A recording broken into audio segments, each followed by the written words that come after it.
Fui católico, coroinha, quase padre.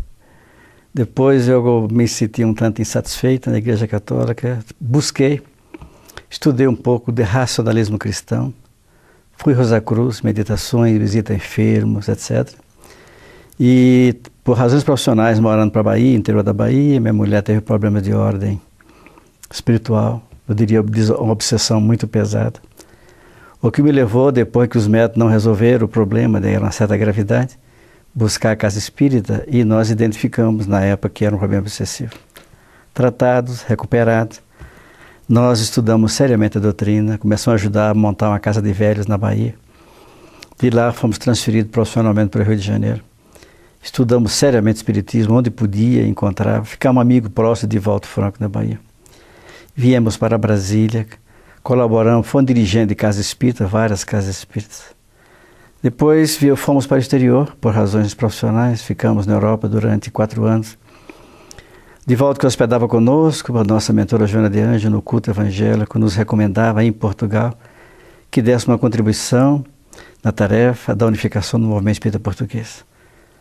Conhecemos, eu quero crer, todas as cidades portuguesas e todos os centros espíritas portugueses, fazendo palestra, dando curso, estudando, fazendo pregações, ajudando, fazendo amigos e tendo experiências muito ricas espiritualmente. Convivemos melhor com o Divaldo, que era o nosso hóspede, e nós éramos dele o motorista. Os espíritos nos apareceram em momentos riquíssimos, e foi aí que eu visitei mais de uma vez a cidade de Assis e descobri a minha ligação afetiva e religiosa com Francisco. Tem uma ligação caríssima, próxima de Francisco de Assis. Li tudo sobre ele e tive experiências ricas em Assis. Depois, por razões profissionais, vim para o Paraguai, trabalhei ali um período de 2 anos e criamos ali o primeiro centro espírita que não existia na cidade. Depois de cumprida a tarefa, hoje são 14 centros espíritas, já 3 congressos, voltamos para Brasília, fomos dirigentes da instituição espírita, aproximamos da Federação Espírita Brasileira, fomos diretor da Casa de Comunicação por um período, 5 anos, 6 anos. Fomos trabalhador do ES, do DIG, monitores, pregador ainda hoje. E fizemos pregações pelo SEI, pelo Brasil afora e pelo exterior. Curso em Paris, fizemos curso em Lisboa, no Porto, em Milão, em Roma. Fizemos cursos, demos cursos em vários países da América Central, Guatemala, El Salvador, Costa Rica, Panamá, Bolívia, Paraguai, Uruguai, Colômbia, por aí fora. Estamos nos preparando para uma viagem ao Oriente, queremos dar uma contribuição lá no mundo árabe e continuar contribuindo à doutrina espírita. Aqui pela FEB, além dessas tarefas que nós falamos, nós coordenamos pela FEDEF, o primeiro congresso que a FEDEF fez foi um momento que eu considero que na época foi a maior concentração espírita do Brasil. Foram 17 mil pessoas no ginásio Nilson Nelson, 200 anos do codificador, e o Divaldo fez uma palestra com o coração nas mãos que foram lindíssimas. Depois nós coordenamos um congresso aqui pela FEB, que foram 150 anos do livro dos Espíritos, Centro de Convenções, ginásio Nilson Nelson, que foi extraordinário, de beleza, e coordenamos o congresso do Centro Chico Xavier, em que trabalhamos aproximadamente 2 anos, organizando o congresso. Quero crer que foi o maior evento espírita da história, não porque nós coordenamos, mas porque a presença espiritual foi de uma grandeza absoluta. Chico Xavier, os benfeitores, Emmanuel e outros espíritos, especialmente Dr. Adolfo Bezerra de Menezes Cavalcante, orientou os passos do congresso, e houve um momento em que o próprio Chico, pessoalmente aqui na FEB, na reunião mediúnica, dizia que estava encarregando o seu irmão José, que foi o único dos seus irmãos que o apoiou durante o seu trabalho de mediunidade. E José ficou do nosso lado, a gente sentia fisicamente José nos apoiando, nos orientando. E houve um momento em que o presidente da FEB, na hora dos preparativos do congresso, ele estava na primeira reunião abrindo, emocionado, teve dificuldade de fazer a prece, porque chegou perto dele as mães de Chico, Maria Joana de Deus, sua mãe biológica, e Dona Cidara Batista, sua segunda mãe, quando ele ficou órfão. Daí para frente, o mundo espiritual presente, e o congresso se fez de emoções únicas, eu quero crer.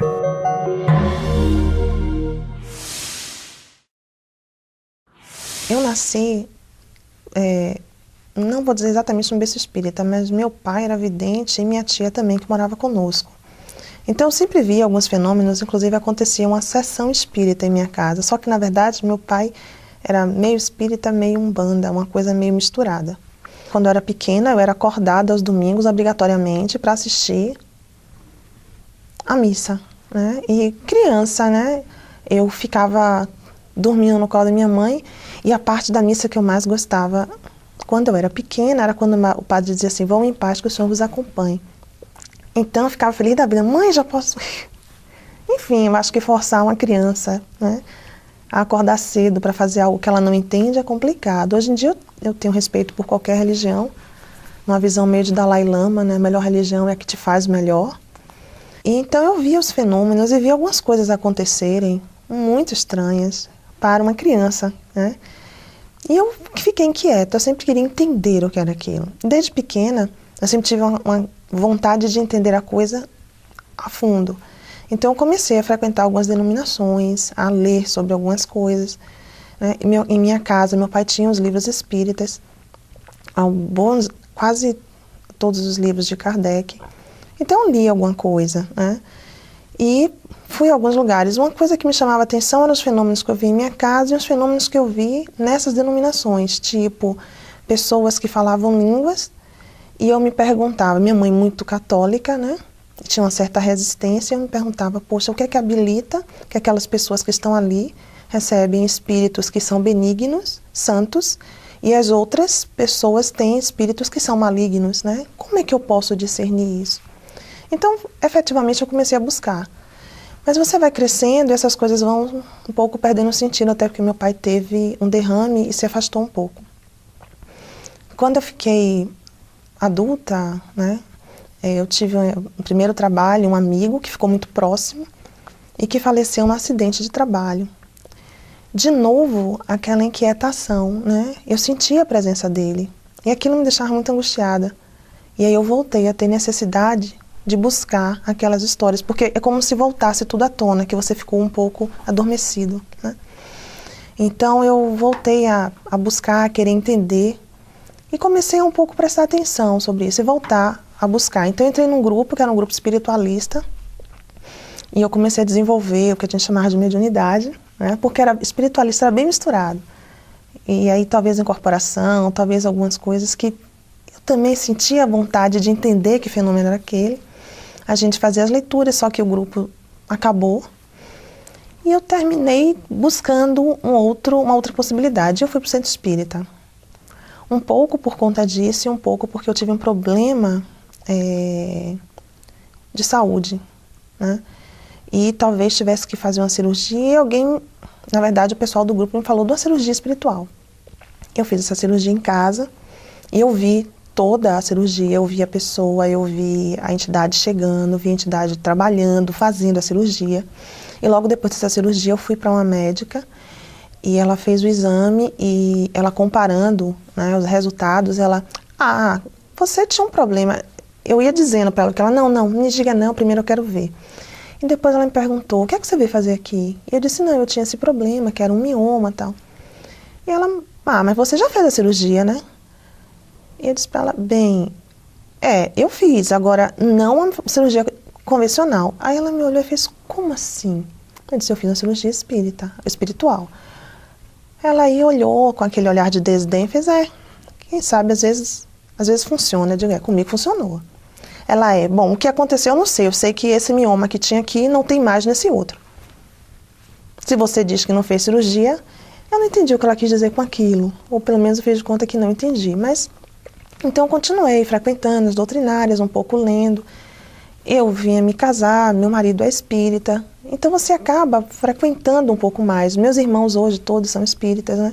E a gente está sempre nesse trabalho, né? Inclusive hoje também eu colaboro com alguns trabalhos e a gente continua participando disso.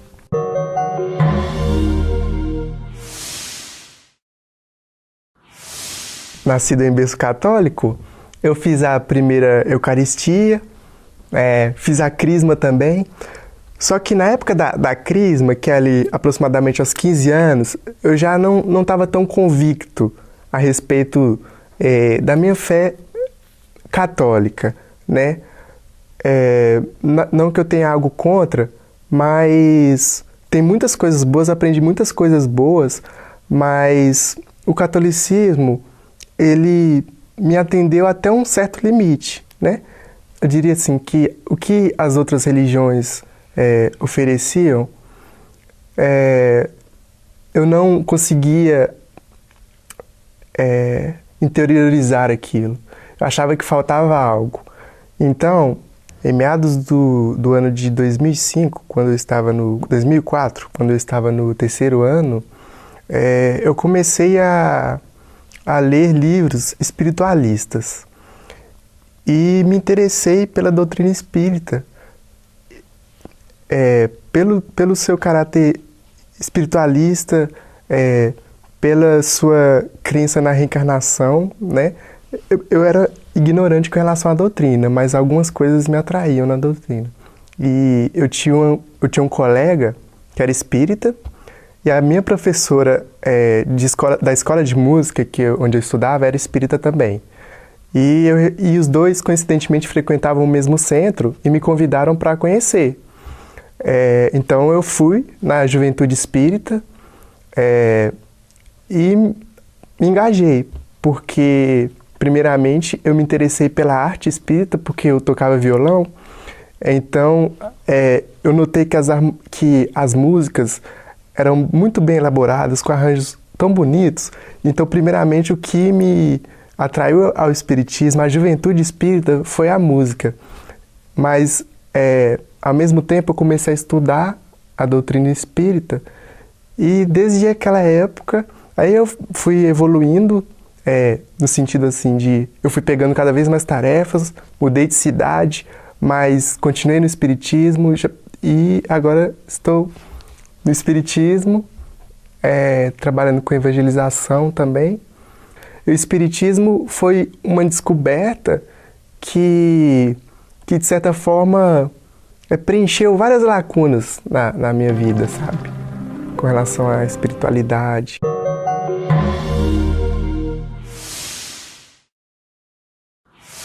Ela surgiu, eu tinha mais ou menos de uns 5 a uns 7 anos. A minha mãe, eu lembro certinho, ela perguntou pra mim, tem 2 coisas pra você escolher pra fazer. Uma é terça e quinta, o outro é sábado. Terça e quinta era o Kumon, e no sábado era ir pra Fraternidade, o Centro Espírita. No final das contas, acabou que eu comecei nos 2, fiz tanto o Kumon quanto final de semana, no sábado à tarde, ia na infância lá da Fraternidade. Até os 7 anos, assim, nunca tinha visto nada. Não me tocava para esse lado. Aí, a partir depois disso, que eu comecei na infância mesmo, fui crescendo dentro do espiritismo e nunca saí, nunca troquei, sempre fiquei satisfeito dentro do espiritismo. Diferente das outras religiões, ela procura explicar para você não apenas, tenha fé, acredite, ponto. Ela tenta pôr em você o porquê daquilo. Até mesmo cientificamente, onde é isso, onde é aquilo, que está certo, que está errado. E não com base naquilo, acredite, ponto. Não, tem sempre um porquê atrás, sempre como fazer isso. Te mostra os caminhos e também tem aquilo diferente, não te obriga a fazer nada, né? Diz que você tem o seu livre-arbítrio, então você escolhe sabendo das consequências que vai ter. Então, acho que isso é interessante na doutrina espírita. E sempre que você precisa de alguma coisa, ou se sente mal, alguma coisa, você faz uma prece, uma oração, sempre melhora. Então, acho que é importante. Acho que é importante ter uma religião, independente de qual for, acreditar em Deus, né? E aí, depende de você. Fazendo o bem, fazendo a caridade, é o que importa. Nunca escondi que era espírita, sempre que perguntou eu falei, e o pessoal normalmente diz, você é espírita, então você é macumbeiro, você faz isso, você não sei o quê, você não acredita em Deus, você é do demônio. Comigo nunca aconteceu, eu sempre falei, amigo ou professor, alguma coisa, sempre que me perguntava eu dizia que era espírita e pronto. Normalmente não tinha problema nenhum, às vezes, o que é isso e tal, você explicava certinho, direitinho o que fazia, como é que era. Mas questão assim de acharem ruim ou achar que você é macumbeiro ou uma coisa desse tipo, nunca tive nada.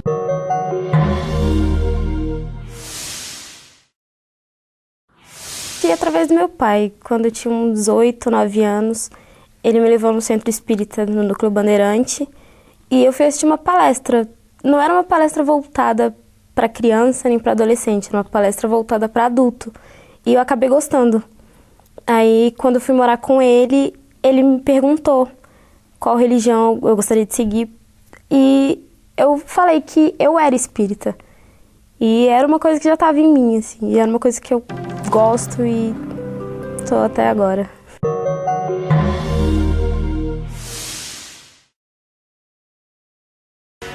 Jovem, para que reencarnamos?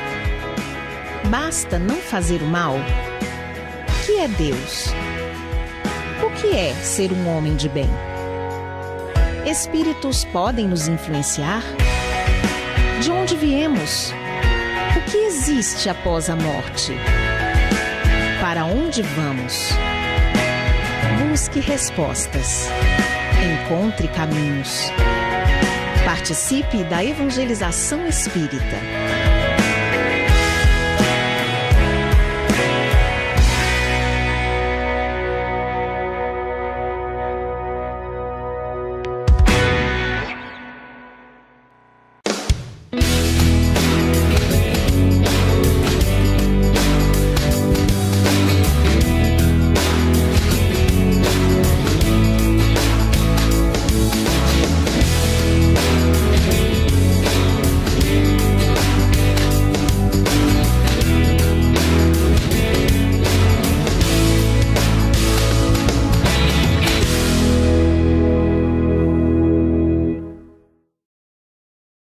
Você gostaria de ajudar a expandir o espiritismo na TV?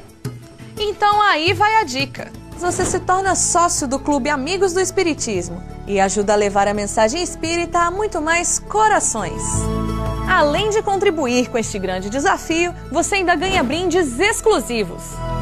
Uma revista que vira pôster e 2 DVDs todo mês na sua casa, com documentários, animações e videoaulas. Acesse www.amigosdoespiritismo.com.br, faça o seu cadastro e participe. Depoimento sobre Chico Xavier. No ano em que Chico Xavier faria 100 anos, a FEB lança Depoimento sobre Chico Xavier. Nessa obra você vai encontrar informações precisas com relatos de parentes e de antigos companheiros de ideal do médium. O livro ainda acompanha 2 DVDs com mais de 300 minutos de duração, contendo depoimentos de pessoas que conviveram com o médium espírita. Ele acabou se mostrando para nós como um exemplo a ser seguido, um exemplo próximo, bem perto de nós aí, no atendimento aos mais simples, atendendo à necessidade das pessoas nos seus mais variados aspectos, renunciando ao máximo a tudo em benefício do próprio semelhante. Então nós temos na figura dele aquela figura que realmente vivenciou o Evangelho.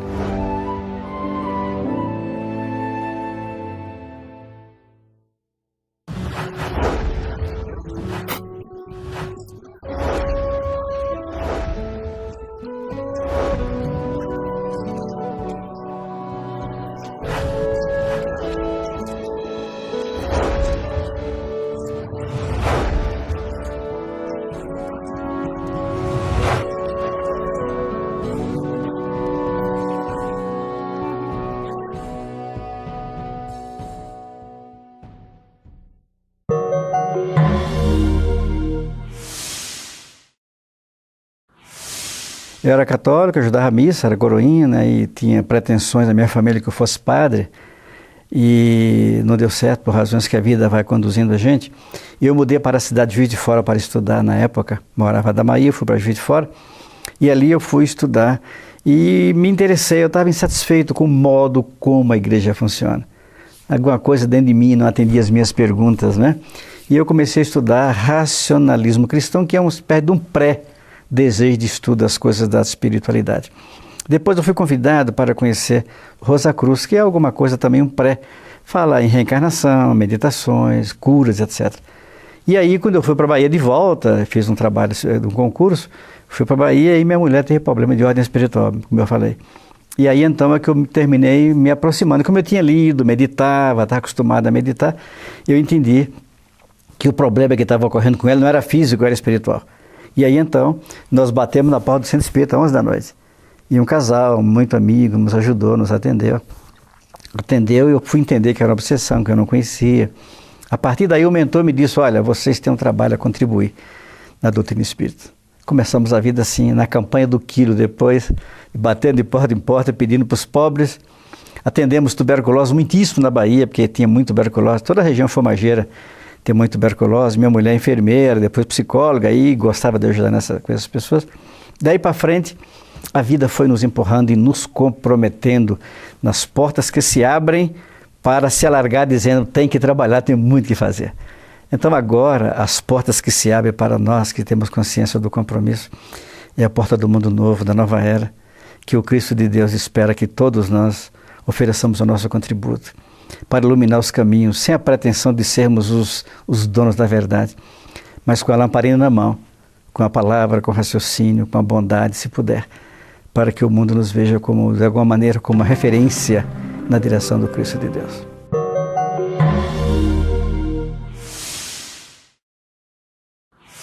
Eu entendo que cristãos são, né, essa ideia de Cristófaro tem uma convergência em qualquer religião.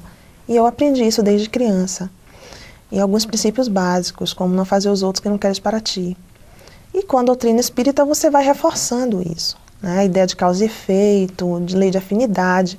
Então você conciliar o que você aprendeu na infância, foi educado numa base cristã, conciliar com as leis, isso te dá, eu acho que uma retidão, pelo menos uma tentativa, não falar uma retidão de caráter, porque a gente está num planeta que não é um planeta perfeito, então também não temos pessoas aqui perfeitas. Mas eu acho que é um diferencial sim, o seu comportamento, a forma como você lida com as coisas, com as pessoas, inclusive no meu trabalho, né? Eu faço hoje um trabalho baseado também nessa forma de doutrina, né? Na medida do possível, eu tento implementá-la nas minhas aulas, com as pessoas que estão comigo, e fazer disso não só uma teoria, mas uma prática. Então eu acho que muda muito, porque você realmente passa a ter um comportamento diferente quando você tem um sentido e um significado para a existência que vai além do material.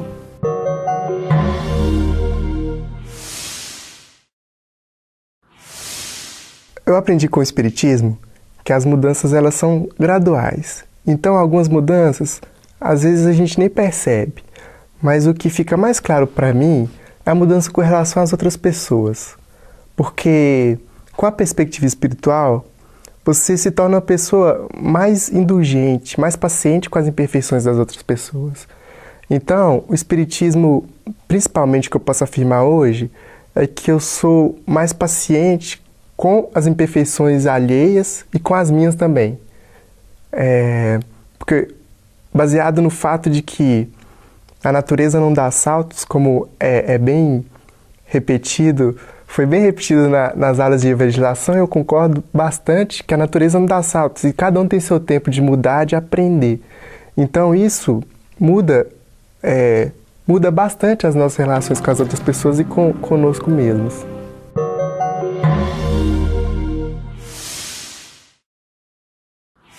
Que antes de eu começar a ir mesmo no centro espírita, a gente ia na comunhão espírita no domingo, assistia a palestra e tomava um passe de noite. Então a minha mãe me subornava dizendo que se eu fosse lá, esperasse, porque eu não gostava era de ficar na palestra, esperando o cara falando e não entendia nada, né? Ficava ali voando, então eu não gostava disso. E aí minha mãe dizia que se eu ficasse lá e tomasse o passe, ela me levava no Girafas para lanchar depois. Aí eu ia. Hoje em dia eu já vou tranquilo, já entendo as palestras, já vou porque eu quero.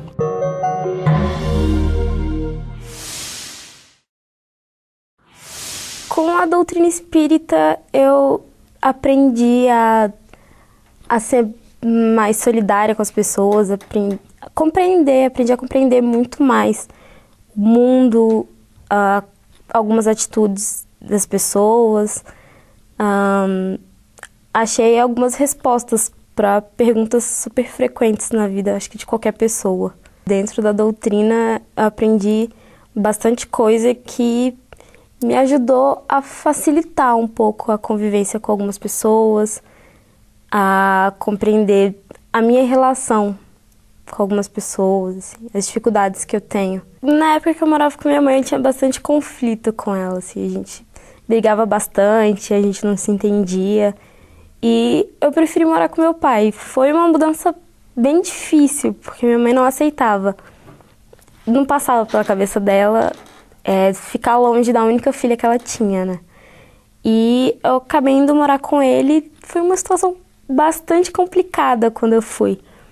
E eu acabei começando a frequentar o centro e compreender o porquê de tudo, da minha relação com ela.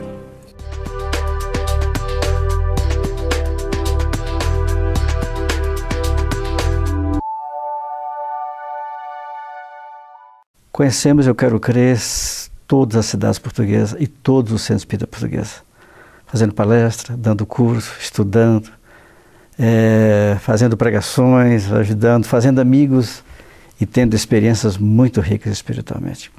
Convivemos melhor com o Divaldo, que era o nosso hóspede, e nós éramos dele o motorista.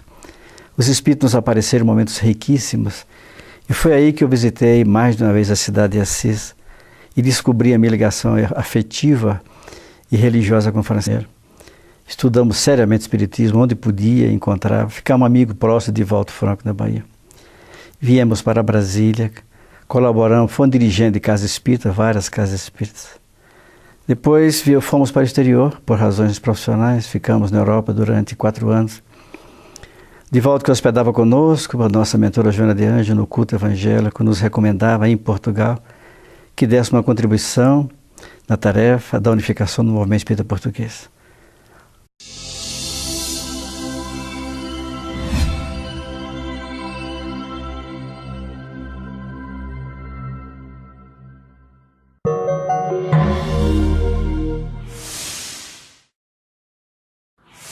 Fui católico, coroinha, quase padre. Depois eu me senti um tanto insatisfeito na Igreja Católica, busquei, estudei um pouco de racionalismo cristão, fui Rosa Cruz, meditações, visita em feiras, tem uma ligação caríssima, próxima de Francisco de Assis. Li tudo sobre ele e tive experiências ricas em Assis.